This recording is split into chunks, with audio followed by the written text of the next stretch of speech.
ሰላም ጤና ይስጥልን ክቡራትና ክቡራን አድማጭ ተመልካቾች እንደተለመደው ሰዓቱን አጫጭር መረጃዎች ይዘን መጥተናል። አርቶ ማስቀደም ጀምራለን። ጠቅላይ ሚኒስትር አብይ አህመድ ደብረ ማርቆስ ላይ ሆነው ስለ አፄ ዮሐንስ በተመለከተ በተናገሩት ጉዳይ ክልሉ ለጠቅላይ ሚኒስትር ንግግር ጠንከር ያለ ምላሽ ሰጥቷል። በዝርዝር እንመለከተዋለን። የምክክር ኮሚሽኑ ከመመካከሩ በፊት በዋዜማው የምክክሩ ኃላፊ ለዚህ ለማይረባ ምክክር ታሪካዊ ኃላፊነት አልቀበልም በማለት ስልጣናቸውን ጥለው ወጡ።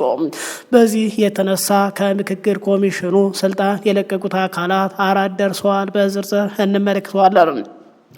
በአዲስ አበባ ለመመካከር በርካታ ህዝብ በገባበት ሰዓት አስደንጋጭ አደጋ መድረሱ ተሰምቷል። ዝርዝሩን የምናጋራ ይሆናል። በሌላ መረጃ አማራ ክልል በርካታ የጤና ባለሙያዎች በግፍ መታሰራቸው ተሰምቷል። ይህ ባለበት የታሰሩት ካልተፈቱ በመላ ሀገሪቱ ተቃውሞ መጠራቱ ይፋ ሆኗል። በስፋት የምናጋራ ይሆናል። አብራችሁ እስቆዩ። እኔንና ሌሎች በርከት ያሉ መረጃዎችን ታደምጣላችሁ። መረጃውን ለሁሉ የሚደርስ ላይክ፣ ሸር ማድረጋችሁ እንዳትዘነጉ። በድጋሚ አብረን እንቆይ። በአዲስ አበባ ግራር ኮንዶሚኒየም አካባቢ ከባድ የትራፊክ አደጋ መድረሱ ተሰምቷል። በተለይ ደግሞ በርካታ ህዝብ ወይም ደግሞ በመንግስት የተመለመሉ በርካታ ህዝብ ወደ አዲስ አበባ ለምክክር በገቡበት ሰዓት እንዲህ አይነት አደጋ መድረሱ በርካቶችን አስደንግጧል። በዛሬው ዕለት ከስልጤ ሰፈር ወደ ግራር ኮንዶሚኒየም በሚወርደው መንገድ ላይ አስደንጋጭ የትራፊክ አደጋ ተከስቷል። አንድ የጭነት መኪና ልዩ ስሙ በተለይ ሲኖ ትራክ የሚባለው ቁልቁለቱን በሚወርድበት ወቅት ፍሬን እምቢ በማለቱ በመበላሸቱ ምክንያት ቁጥጥር ውጭ ሆኗል። በአደጋው ምክንያት በግምት እስከ 6 የሚደርሱ መኪናዎችን መግጨት ተሰምቷል። በአደጋው እስካሁን አንድ ሰው ቢቲዝ መኪና ውስጥ የነበረ በአስቸኳይ ወደ አለርት ሆስፒታል ተወስዶ የሕክምና እርዳታ እየተደረገለት ይገኛል ተብሏል። እንዲሁም ሙሉ በሙሉ በተጎዳ ቢቲዝ ደግሞ መኪና ውስጥ የነበረች አንድ ህፃን ልጅ በሚያስገርም ሁኔታ ምንም ጉዳት ሳይደርስባት በሰላም ለመውጣት ችላለች ተብሏል። በውስጡ የነበሩት ግን ህይወታቸው ሳያልፍ እንዳልቀረም ተገልጿል። ይህ ጉዳይ አዲስ አበባ ላይ የደረሰው ለምክክር በሚል በርካታ በመንግስት የተመለመሉ ሰዎች ወደ አዲስ አበባ በገቡበት ሰዓት መሆኑ በርካቶችን ማስደንገጡ አልቀረም። ይህ በእንዲህ እንዳለ የምክክር ኮሚሽኑ ከመመካከሩ በፊት በዋዜማው የምክክሩ ኃላፊ ስልጣን በቃኝ በማለት ጥለው መውጣታቸው ተሰምቷል። ባለፉት 4 ዓመታት ጀምሮ ራሱ የምክክር ኮሚሽን በማለት የሚጠራው ቡድን ምክክር ውስጥ መሆኑ በተደጋጋሚ በመግለጽ ላይ ሲሆን ይህ ምክክር ኮሚሽን ውጊያ የማያስቀር በግፍ የታሰሩትን የማያስፈታም ከዛ ማለፍ ብሎ በጠቅላይ ሚኒስትሩ ትዕዛዝ የሚንቀሳቀስ መሆኑ የሚነገርለትና ጠቅላይ ሚኒስትሩ በስልጣኔ ጉዳይ ምክክር የለም በማለት የዘጉበት የምክክር ኮሚሽን ትግራይን ሙሉ ክልል ሳያካትት ከዛም ማለፍ ብሎ በአማራ ክልል በርካታ ቦታዎችን በማስተዳደር ላይ ያለውን ፋኖን ሳያካትት እንዲሁም የኦነግ ኃይሎችን ጨምሮ ባላካተተ ነገ ጀምሮ የመጨረሻው ምክክር ለማድረግ ሰፊ ድግስ ደግሶ በተዘጋጀበት ሰዓት የኮሚሽኑ ዋና ባለስልጣን ስልጣናቸውን መልቀቃቸው ይፋ ሆኗል። ከሀገራዊ ምክክር ኮሚሽን አባል ኮሚሽነሮች መካከል አንዷ ኃላፊነታቸውን በገዛ ፍቃዳቸው መልቀቃቸውን ዋዜማ ከመረጃ ምንጮች አረጋግጣለች። ኃላፊነታቸውን በገዛ ፍቃዳቸው የለቀቁት አባል ኮሚሽኗ ከተሾሙት 11 ኮሚሽነሮች መካከል አንዷ የሆኑትም ብሌን ገብረመድህን ናቸው ተብሏል። ብሌን ኃላፊነታቸውን የለቀቁት በግል ጉዳይ ምክንያት በሚል ባቀረቡት የስራ መልቀቂያ ጥያቄ መሰረት መሆኑን የገለጹት የዋዜማ የመረጃ ምንጮች በኮሚሽኑ በተሰጣቸው ኃላፊነት ምክንያት ረጅም ጊዜ ወስዶብኛል ያሉትን የዶክትሬት ዲግሪ ትምህርት ለማጠናቀቅ ጊዜ እንደሚያስፈልጋቸው መጥቀስ ስልጣናቸውን ለቀዋል ተብሏል። ኮሚሽኑ የሀገራዊ ምክክር ጉባኤ የሚጀምርበት ቀንና አጀንዳዎች በሀገር ውስጥ መገናኛ ብዙኃን በቀጥታ ስርጭት ይፋ ባደረገባቸው መርሃ ግብሮች ላይ ብሌን ያልተገኙ ሲሆን ሌሎች ኮሚሽነሮች ግን በእነዚሁ መርሃ ግብሮች ላይ ታይተዋል ተብሏል።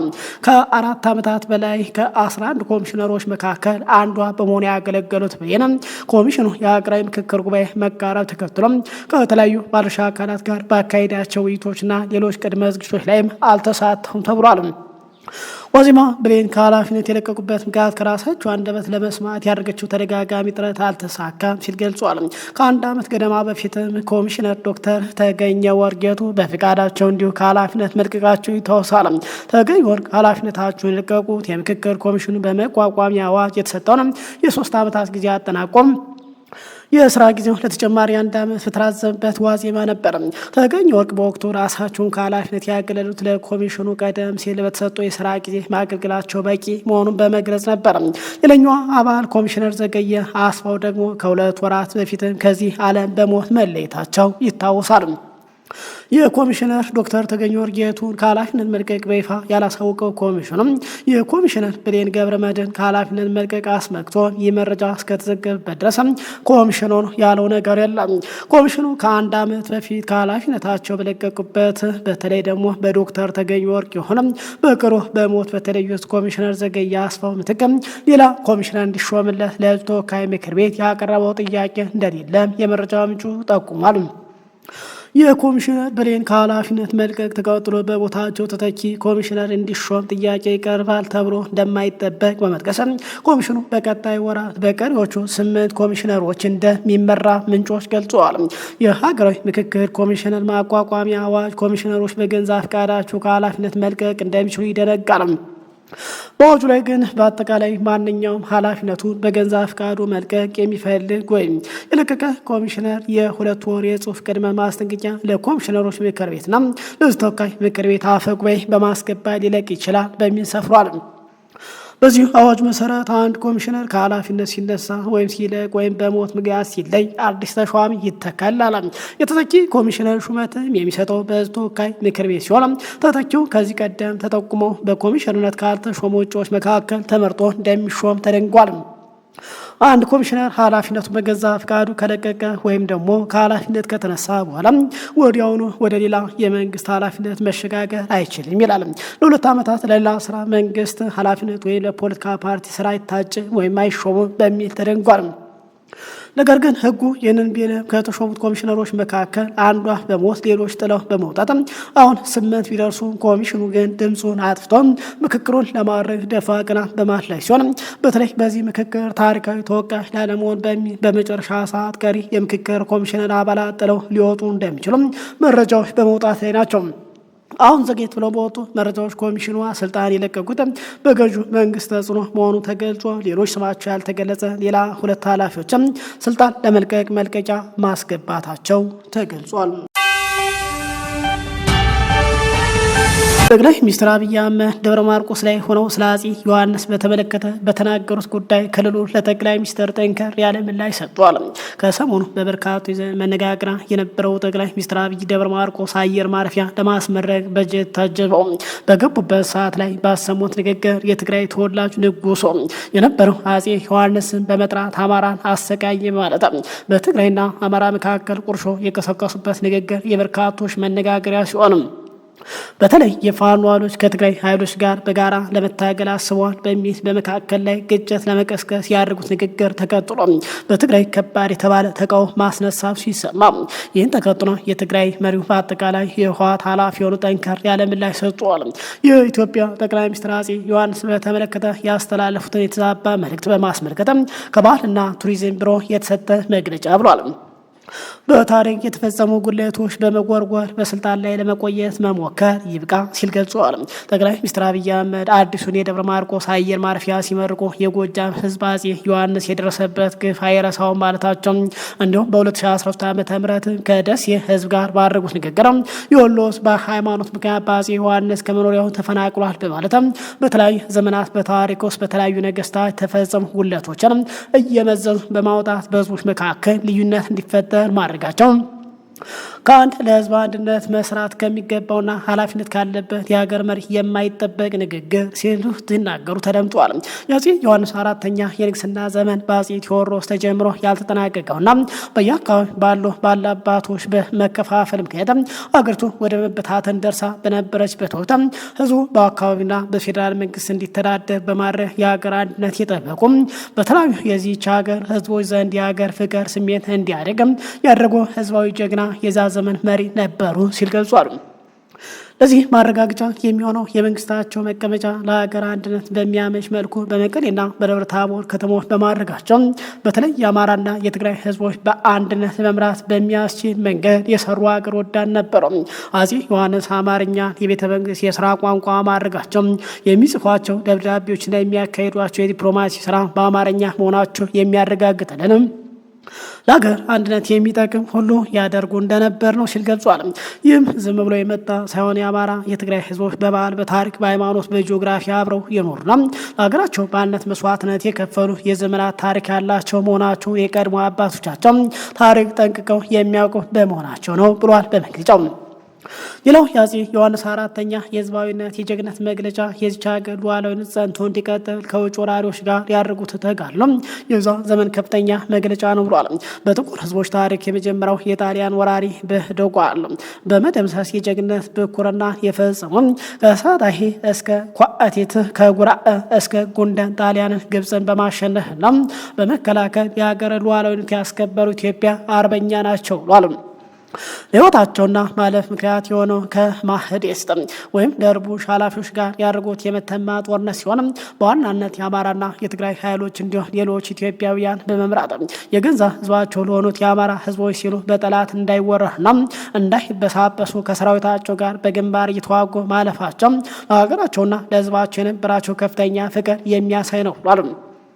ይህ ማለት አፄ ዮሐንስ ልክ እንደ ሌሎች በዛን ጊዜ እንደነበሩ ነገስታት ሁሉ በዘውዳቸው በሀገራቸው አንድነት በሉዓላዊነት ላይ ለመጡ አካላት ቅጣት ይወስዱ እንደነበር የዚያ ዘመን መገለጫ ነው። እንዲሁም ዘመናዊ መጓጓዣ ስንቅ ያልነበረው ገበሬ ሰራዊት ረጅም ርቀት ተጉዞ አገሩን ለመከላከል በሚያደርገው ተጋድሎ ስንቅ ከህዝብ ይጠቀም ስለነበር ህዝቡ በዚህ ምክንያት ጉዳት ይደርስበት እንደነበር በአድዋ ጦርነቱ በትግራይ ላይ የደረሰው ኢኮኖሚያዊ ጉዳት ዋነኛ ምስክር ነው ብሏል።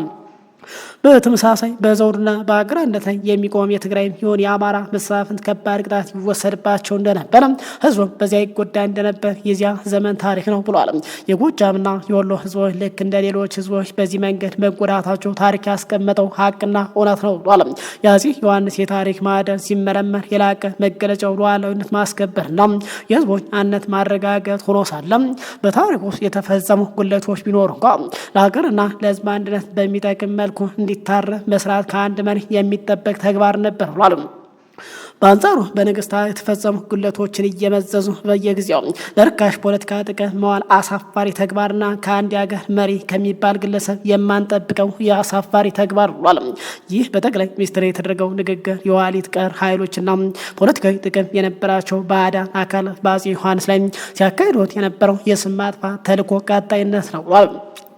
በዚህ ወቅት አጀንዳ ሆኖ የቀረበው ታስቦበት በአማራና በትግራይ ህዝቦች መካከል የነበረውና ያለው ባህላዊ፣ ስነ ልቦናዊ፣ ማህበራዊ፣ ጂኦግራፊ አንድነት በመበጣጠስ ስልጣን ላይ ለመቆየት ያለመ ርካሽ ተግባር በመሆኑ በአስቸኳይ እንዲታረም እያሳሰብ የኢትዮጵያ ህዝቦች ሆኑ የትግራይና የአማራ ህዝቦች ዛሬም እንደ ትናንቱ ለሰላም፣ ለዲሞክራሲ፣ ለልማት የሚያደርጉትን የጋራ ትግል ከጊዜ ወደ ጊዜ የሚያጎለበት እንጂ በእነዚህ ርካሽ ወሬዎች የሚቀለበስ አለመሆኑን ልናረጋግጥ እንወዳለን በማለት ገልጿል። በዙ መካከል ቁርሾ የሚቀሰቅሰው መሪ ተብዬ የኢትዮጵያ ህዝብ በጋራ ሊታገሉትና ሊያስወግዱት ይገባል በማለት ጥሪ አቅርበዋል። ሌላው በአማራ ክልል በርካታ የጤና ባለሙያዎች መታሰራቸው ተገልጿል። ከአመታት በፊት በተለይ ደግሞ የጤና ባለሙያዎች ዱቲ አጠቃላይ ራበ በሚል በመላ ሀገሩ ተቃውሞ ማሰማታቸው ይታወሳል። በወቅቱ መንግስት በተለይ ተቃውሞ ምላሽ ከመስጠት ይልቅ መሪዎቹን ለይቶ ማሰሩና በርካታ ጉዳት መድረሱ ይታወሳል። በአጠቃላይ ሆስፒታል፣ ጤና ጣቢያዎች በጸጥታ ኃይሎች አጠቃላይ ተወረው እንደነበር ይታወሳል። አሁን ደግሞ ባለፉት 3 ዓመታት በአጠቃላይ በውጊያ እየተናጠ ያለው የአማራ ክልል በርካታ ጤና ባለሙያዎች ታስረዋል ተብሏል። በአማራ ክልል በሚገኝ የተለያዩ ጤና ተቋማት ውስጥ የሚያገለግሉ የጤና ባለሙያዎች ላለፉት በርካታ ወራት ያልተከፈላቸውን የትርፍ ሰዓት ክፍያ በመጠየቃቸው ብቻ ከመንግስት የጸጥታ አካላት እስር፣ ድብደባ፣ ዛቻ እየደረሰባቸው መሆኑ ተሰምቷል። የክልሉ መንግስት ለባለሙያዎች ህጋዊ ጥያቄ ተገቢውን ምላሽ ከመስጠት ይልቅ በጀት የለኝም በሚል ሰበብ ኃላፊነቱን ወደ ጤና ተቋማት በመክፈትም በክልሉ የጤና ዘርፍ ላይ አደገኛ ቀውስ እያንዣበበ ይገኛል ተብሏል። የጤና ባለሙያዎች መብታቸው የሆነው ክፍያ እንዲፈጸምላቸው ፊርማ አሰባስበው ጥያቄ ቢያቀርቡም የሚመለከታቸው ሀገራት ግን ጫና በማሳደርና በማስፈራራት ምላሽ እየሰጡ መሆናቸውን ገልጸዋል። የመንግስት አስተዳደራዊ ድክመት የፈጠረው ወጥ ያልሆነ አሰራር አንዳንድ የጤና ተቋማት በአዲሱ መመሪያ ክፍያ ፈጽመው ሲያቋርጡ፣ ሌሎች ደግሞ በአሮጌው ስሌት ክፍያዎችን ቀጥለዋል ብሏል። ይሁን እንጂ እስከ 1 ዓመት ድረስ ምንም አይነት ክፍያ ያልተፈጸመላቸው በርካታ ባለሙያዎች የስራ ማቆም አድማን ጨምሮ የተለያዩ ሰላማዊ አማራጮች በመጠቀም ድምጻቸውን ለማሰማት እየሞከሩ ነው ተብሏል። የክልሉ መንግስት ግን ጉዳዩን በፍርድ ቤት ቀርቦ የመክፈል ትዕዛዝ ቢተላለፍበትም ውሳኔው ተግባራዊ ከማድረግ ተቆጥቧል ብሏል። የባለሙያዎች ሰላማዊ ጥያቄ በኃይል እርምጃ እየታፈነ መሆኑን የሚያሳይ ተጨባጭ ክስተቶች አሉ ተብሏል። ለአብነት በምስራቅ ጎጃም ዞን የሚገኝ የሸጋው ሞጣ ጠቅላላ ሆስፒታል ሰራተኞችም ያልተከፈላቸውን የ6 ወር የትርፍ ሰዓት ክፍያ በመጠየቃቸው ብቻ በጸጥታ አካላት ድብደባና እንግልት ደርሶባቸዋል። 5 ባለሙያዎች ታስረው ዳግመኛ ጥያቄ እንዳታነሱ የሚል ማስጠንቀቂያ ተሰጥቷቸው ተደብድበው መለቀቃቸው ተገልጿል። ከዚህ ባሻገር በአካባቢ የሰፈረው የመከላከያ ሰራዊት አመራሮች የሆስፒታሉን ሰራተኞች ሰብስበው ከእንቅስቃሴ ካልተቆጠቡና ዝም ብለው የማይሰሩ ከሆነ ችግር ሊገጥማቸው እንደሚችል ዛቻ አዘል ማስጠንቀቂያ ሰጥቷቸዋል ተብሏል። አስተባባሪ የተባሉ ባለሙያዎች የተናጠል ወከባ እየደረሰባቸው ይገኛል ሲሉ ገልጸዋል። ተመሳሳይ ማስፈራሪያ በሰሜን ሸዋ መሃል ሜዳና በምስራቅ ጎጃም ደጀን ሆስፒታል መፈጸሙ ተረጋግጧል። በአንዳንድ ተቋማት ደግሞ የትርፍ ሰዓት አገልግሎት እንዲቋረጥ አስተባብሯል የተባሉ ባለሙያዎችም የመጨረሻ የማስጠንቀቂያ ደብዳቤ እንደደረሳቸው ተገልጿል። የመንግስት ቸልተኝነትና የማስፈራሪያ እርምጃ በክልል ጤና አገልግሎት ላይ ከባድ መስተጓጉል ፈጥሯል። በርካታ ባለሙያዎች ተስፋ በመቁረጥ ስራቸውን እየለቀቁ በመሆኑም ታካሚዎችና ከፍተኛ እንግልት እየደረሰባቸው ነው ተብሏል። በአዊ ብሔረሰብ ዞን አገው ግምጃ ቤት ሆስፒታል ከነበሩ 12 ሐኪሞች ግማሽ ያሉ ስራቸውን ለቀው ሂደዋል ተብሏል። በዚህም ሳቢያ በበርካታ ሕክምና ጣቢያ ሐኪሞች በመጥፋታቸው ሕክምና አገልግሎት በነርሶች ብቻ እየተሰጠ ይገኛል ተብሏል። የአማራ ክልል የሕክምና ማህበራት ይህንን ችግር በአፋጣኝ ካልፈታም በክልሉ ጤና ዘርፍ ላይ ከባድ ቀውስ ሊያስከትል እንደሚችል ለጤና ሚኒስቴር አስጠንቅቋል ተብሏል። ችግሩን ከክልል አቅም አልፎ ክልሉን ወደ ከፋ የጤና ቀውስ እየከተተው ቢሆንም የፌዴራሉ ጤና ሚኒስቴር የሰጠው ምላሽ ግን እጅግ ደካማ ሆኖ ተገኝቷል። የጤና ሚኒስትሯ ዶክተር መቅደስ ዳባ ከባለሙያዎች ጋር በበይነ መረብ ባደረጉት ውይይት የችግሩ መኖር ቢያምኑ ይከፈላቸዋል፣ ታገሱን ከማለት ባለፈ የሰጡት ተጨባጭ መፍትሄ የለም ሲሉ ገልጿል። ሚኒስትሯ የሆስፒታል አመራሮች ሀብት አፈላልጋችሁ ክፈሉ በማለት አቅጣጫ መስጠታቸው ደግሞ መንግስት የጤና ባለሙያዎች መብት ለማስከበር ያለውን ፍላጎትና ቁርጠኝነት ጥያቄ ውስጥ የሚጥል ሆኗል ተብሏል። የታሰሩት ካልተፈቱ፣ ክፍያው ካልተፈጸመ በቀጣይ በመላ ሀገሪቱ የጤና ባለሙያዎች ምድር አንቀጥቅጥ ተቃውሞ ሊያደርጉ መሆኑንም እየገለጹ ይገኛሉ። ክቡራን አድማጮች ተመልካቾች፣ ሰዓቱ መረጃ ይህን ይመስላል። ከሰዓታት በኋላ በሌላ መረጃ እንገናኛለን። እስከዛው ሰላም ቆዩን።